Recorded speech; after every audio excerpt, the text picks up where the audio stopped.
Yo, what is up, guys? MattWic here. We are back in NHL 25 testing the draft, and we're going to do a little bit of a season recap video because I didn't want to start doing the seasons yet, the season sim videos, but after this season that our NHL and AHL teams had, I just had to do a little bit of a recap video for you guys before we get into playoffs, which will be in the next video. But guys, take a look at our record there on the right side of the screen.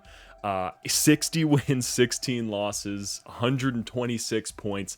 Gives us our franchise's very first President's Trophy. And I mean, look at how strong, too, the Atlantic Conference is, or Atlantic Division is, compared to the rest of the league. So we did not have an easy path to get to where we are, but goddamn, boys, did we tear it up. Let's take a look as well. The AHL squad, if you see there, also winning whatever the equivalent of the President's Trophy is in the AHL. So they are going in almost 60 wins for them as well, 59 wins on the season. Some nice growth from some guys, some big stats. Let's take a quick look. I'll show you guys the lines that I was rocking with for most of the year, and you can see some of the growth that we have. One of the things you'll probably notice right off the bat is Turupchenko, 91 overall now. Some of these growth for these guys is absolutely insane, but that growth for him is well warranted because look at those stats that he put up this season.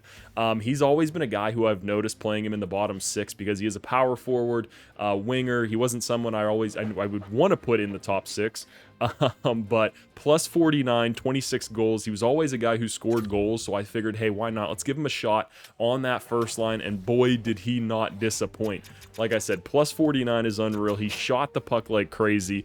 If you hear anything in the background, that's my dog digging into her bed right now. Anton Lundell is a guy we actually extended in mid-season because I saw the stats that he was putting up: 43 goals, 43 assists, a plus 40, and 48 penalty minutes, so he has been an absolute stud. Ricky Combs as well had himself a hell of a season, plus 40. The plus minuses, guys, you'll notice across the whole team, AHL and NHL, are absolutely insane. Ridley Gregg had himself a very nice season, 40 assists. Callie Paulson, who's turning out to be quite the goal scorer, and I'm interested to see how he'll develop. Only a plus 7, but 31 goals on the season. I'm not upset about that. Jacob Koltsov, another one of our drafted players, second round in 2025. He is looking very nice, hopefully living up to that AHL or elite potential. Apologies there. He is up for a contract extension this offseason, so we're going to have to get that taken care of.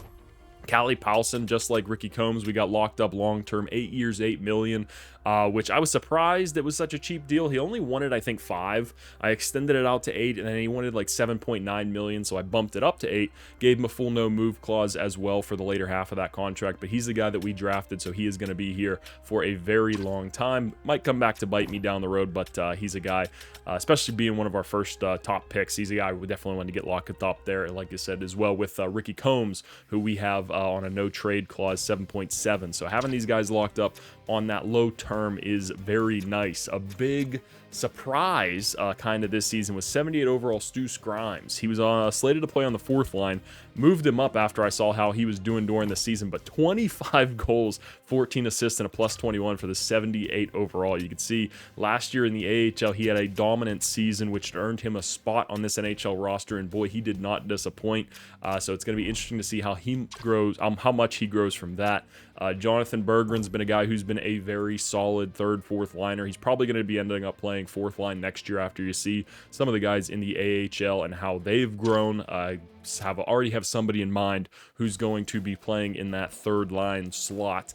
Arthur Kaliev, this is going to be his last season with the team. He's been quite a disappointment so far. 14 goals, 15 assists on the season. Started off playing top on the second pair in the NHL here, but just really didn't get it done to my expectations. Like I said, he's always been a guy who's never really torn it up in terms of goals. You can see his production so far throughout his career. It's always been pretty steady.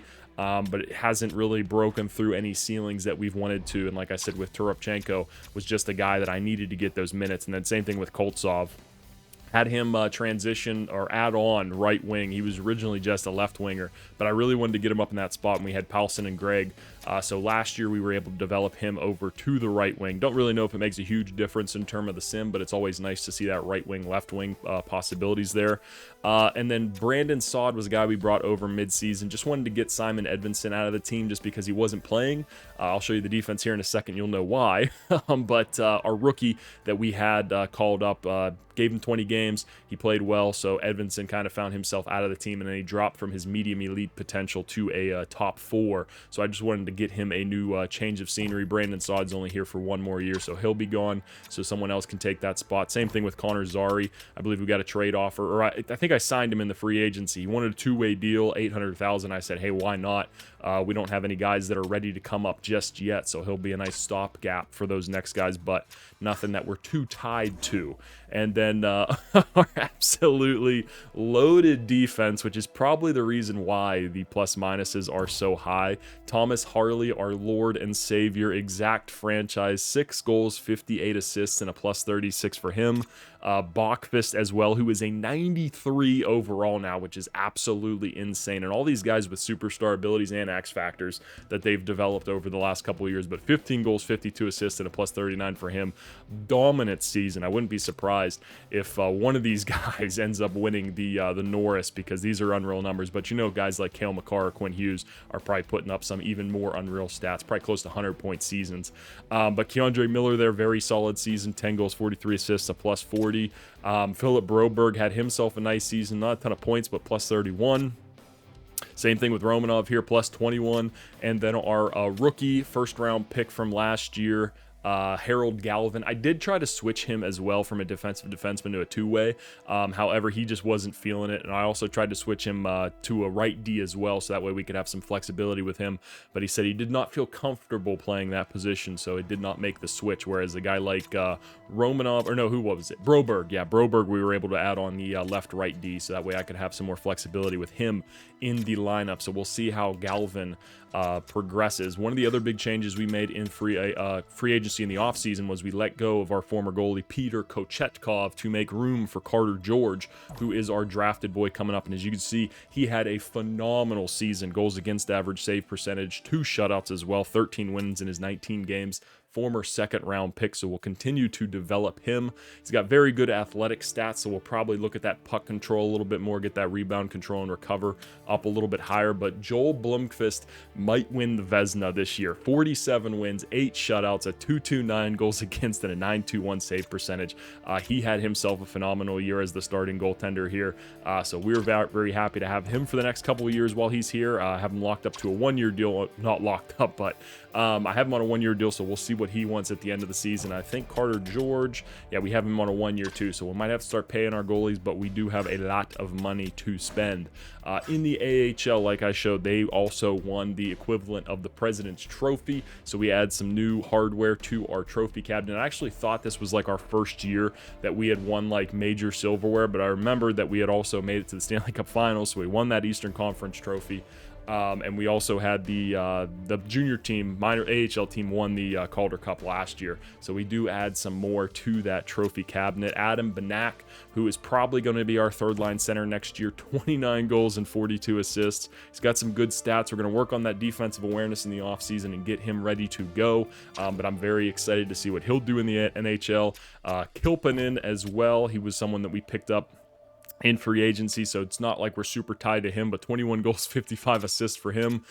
Kasper Pikkarainen, who was the second-round pick of the Ducks in the first draft that we did, had a very nice season as well. Don't know how to feel about some of these guys that are younger that we didn't draft, but I was able to pick them up in free agency, and it also seems like a bit of a trend that happens in this game right now, is that teams just aren't re-signing a lot of their younger guys that are like those former first or second round picks. I know a guy like I think Torsten Obergar here, 12 goals, 22 assists, plus 15. He was a first round pick in 2026 from the Predators. They just never signed him. They just let him go to free agency, and then I saw him there. I was like, hey, medium, top 9, former first round pick. He was like 70 or 69, 70 overall. I said, shit, man, I'll sign him to an AHL deal. So kind of makes him feel like one of my own. Adam Novotny, who we had last or 2 years ago, we drafted him first round. I know we had some comments or one person commenting that they were a little let down by his season, but he bounced back in a big way. 19 goals, 35 assists for a +7. Big improvement from last year where he had a -15, even though we did win that Calder Cup.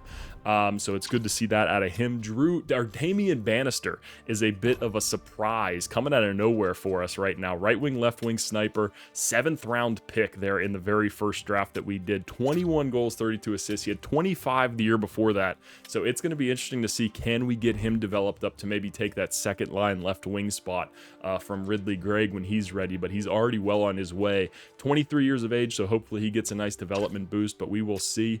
Kagradov here as well, our medium elite 3rd round pick in that very first draft, pick number 69. A very good season from him as well. 25 goals, 27 assists, and a plus 22. Unreal.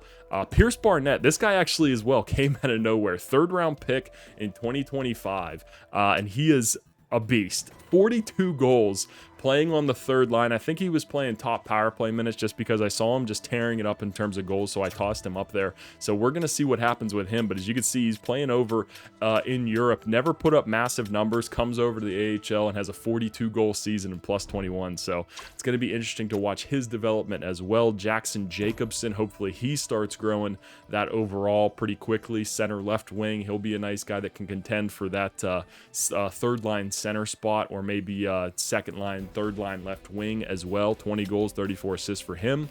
Who else do we have here that was a big one? Here we go. Karpatsev. I'm trying.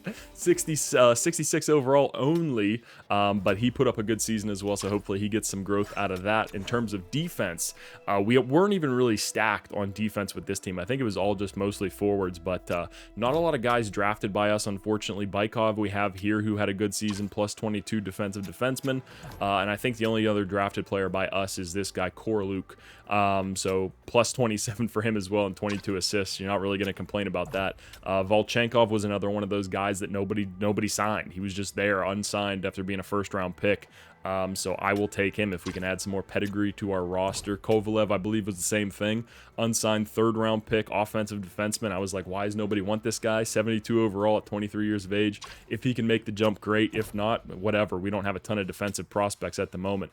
And Spencer Gill as well, we have added in there. In terms of goalies in the AHL squad, Kazanov here was very nice for us as well. 52 games, 38 wins. Former 2nd round pick there. And then our boy Jaden Faith grew very nicely in this first year. 21 wins in 31 games, 3 shutouts to add to his name. We got to keep working on that puck control for him, but other than that, hopefully he gets some nice growth after this season. But boys, it's been a hell of a year for us. It's gonna be, I'm really thinking what we want to do here, because I did want to start tearing down a little bit more and getting rid of some of these guys that we haven't drafted. Like I said, Kaliev will be gone, Zary will probably be in the AHL, Sod will be gone, Xhaka will probably get out of there now that we got some guys that can come up, and especially after seeing what Stu Scrimes was able to do, I think our forward group is going to be transitioned over pretty quickly, especially with how well they're playing down there. So next year we should have a lot of guys that are drafted by us in the roster. But that's going to be the end of this one, boys. I hope you enjoyed. It's been some insane growth so far getting in here with NHL 25. We're in 2029 now. Hopefully we can make a deep playoff run. Like I said, that video I'll probably post either later today or tomorrow, so we can get moving on, get to the draft, and get to next season. We're also going to start up that Calgary Flames realistic rebuild as well. Got the thumbnail and everything all ready to go. So thank you guys for watching. I appreciate all the support on the channel. It's been awesome to see all your comments and everything else, of the views, the likes on the videos. I appreciate it a lot. But make sure to leave a like on this video, guys. Make sure to comment your thoughts. Let me know if you're having similar success in NHL 25 with some of your guys' developments like I have with Harley, Bachfist, and Toropchenko. And to subscribe to the channel for more NHL 25 content. Like I said, I appreciate all the support so far. That's the end of this one. Peace.